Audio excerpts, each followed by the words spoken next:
Pelo sinal da Santa Cruz, livra-nos Deus nosso Senhor dos nossos inimigos. Em nome do Pai, do Filho e do Espírito Santo.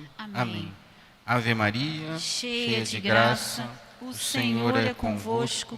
Bendita sois vós entre as mulheres, bendito é o fruto do vosso ventre, Jesus. Santa Maria, Mãe de Deus, rogai por nós, pecadores, agora e na hora da nossa morte. Amém. Meus amados irmãos e irmãs, estamos no 6º domingo do tempo comum e estamos também a alguns dias de começarmos um grande momento, que é a Quaresma, essa preparação então para a Páscoa.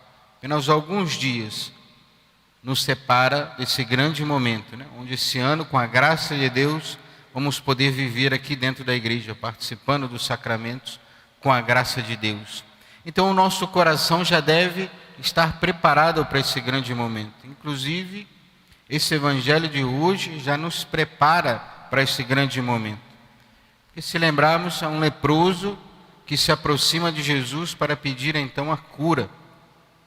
Se lembrarmos da primeira leitura do livro de Levítico, a qual ouvimos, que diz assim sobre o leproso: o homem atingido por esse mal andará com vestes rasgadas, os cabelos em desordem e a barba cortada, gritando: impuro, impuro. Durante todo o tempo em que estiver leproso, será impuro, e sendo impuro, deve ficar isolado e morar fora do acampamento. Ou seja, esse homem que vai atrás de Jesus tinha essas características. Ele andava à margem da sociedade, fora da cidade, inclusive com vestes, para que possa então separar ele do povo. Ou seja, imaginemos o sofrimento desse homem e dessas pessoas nessa época, que além da doença física, tinham então que ficar isolados. E aquele então que tocasse também esses leprosos, esses que tinham a doença na pele, que era tudo generalizado, podemos dizer assim, também se tornava impuro e tinha que passar então por um rito de purificação.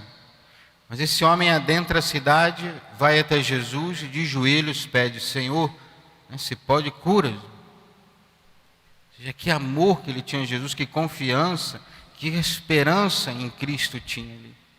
E o Senhor não só o cura, mas o toca.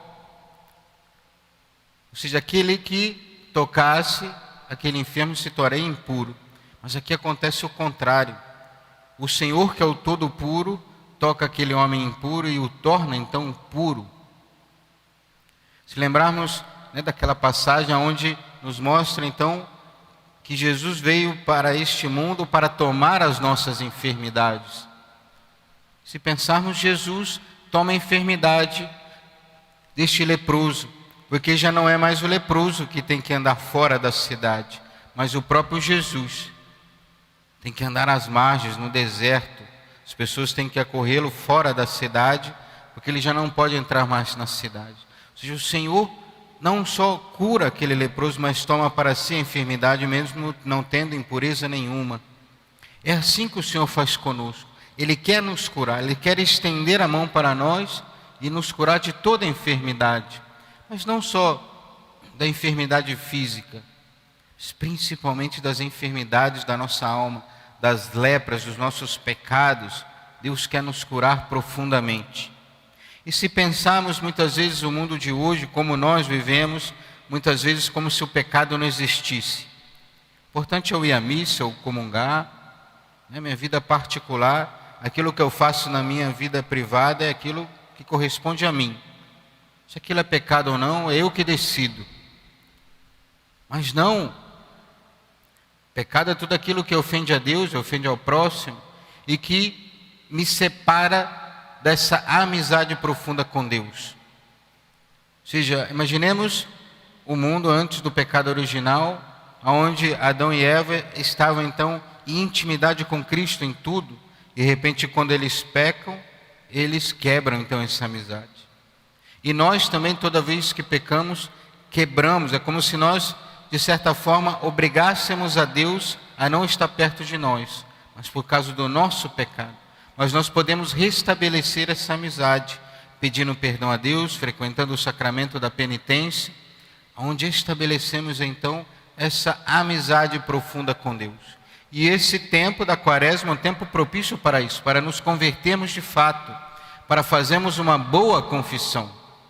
E para uma boa confissão, muitas vezes, para fazer uma confissão, claro, sempre devemos fazer uma boa confissão, devemos nos preparar bem para esse momento.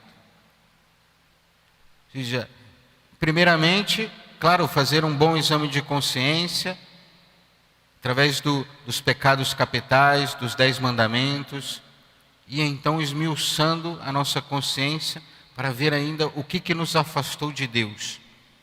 Nos colocamos na presença de Deus, pedimos a iluminação do Espírito Santo para que nos conduza, e que, se necessário for, anotando os pecados, depois, claro, jogamos fora, rasgamos aquele papel, né? Se temos às vezes a memória e sabemos que vamos esquecer, podemos anotar, sem problema nenhum.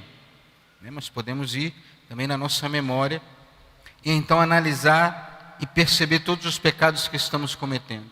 E então contá-lo todos eles na confissão. Não podemos omitir os pecados graves, porque isso inclusive faz então a confissão ser inválida.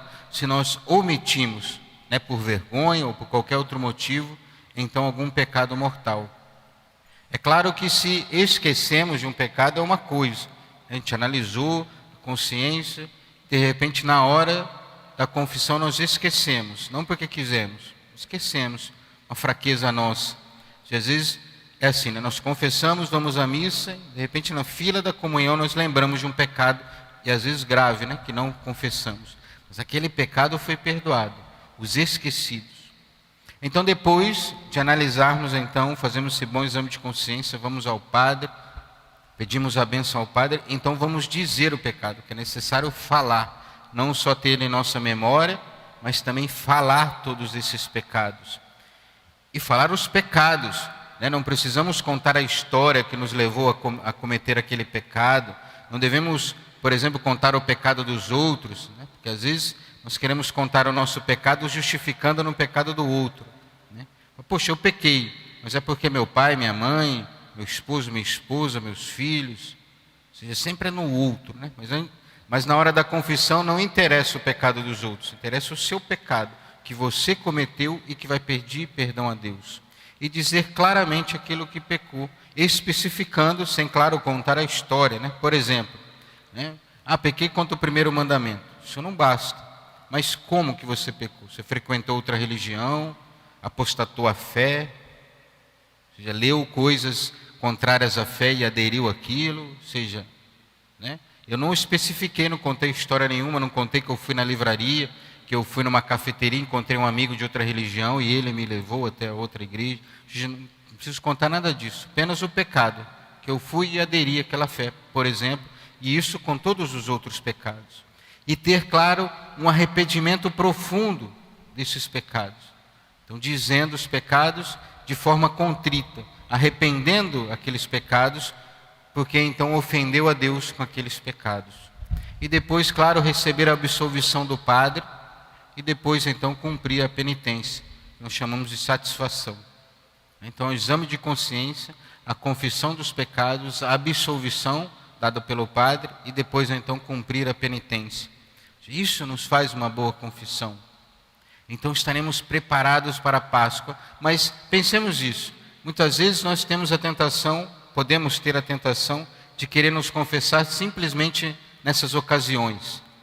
Ou seja, a igreja, como se a igreja me obrigasse. Então eu vou lá e confesso. Às vezes, fico remoendo alguns pecados antigos, às vezes, só para me confessar. Não, nós temos que ir à confissão, porque ofendemos a Deus pelos nossos pecados, perdemos a amizade com Ele e queremos então retornar a essa intimidade com Deus. Esses são os motivos da confissão. Eu não posso confessar simplesmente porque eu quero comungar. A confissão não é um passaporte para a comunhão.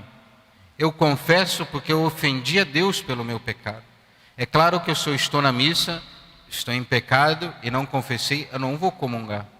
É claro que estando em estado de graça eu posso receber Jesus na Eucaristia. Mas a confissão, não pensemos que a confissão é simplesmente esse passaporte para a comunhão. Mas a confissão, ela é então para restabelecer essa amizade com Deus, para me livrar daquilo então que eu ofendi a Deus pelo meu pecado. Ou seja, como aquele leproso que se aproximou então de Jesus de joelhos: Senhor, se pode curar, cura-me. E o Senhor, estendendo a mão, tocando nele, diz: eu quero, seja curado. É assim que o Senhor faz conosco também, a cada confissão. Ele nos cura internamente, nos livra dessa lepra interior e nos coloca então numa vida nova. Que possamos então, com a ajuda da Santíssima Virgem Maria, caminhar nesse tempo quaresmal que se aproxima, para nos preparar fortemente para esse grande momento da Páscoa, para que ela nos ajude a nos livrar também dessas lepras interiores, desses pecados que nos separam de Deus. Louvado seja nosso Senhor Jesus Cristo, para sempre seja louvado, e sua Mãe Maria Santíssima.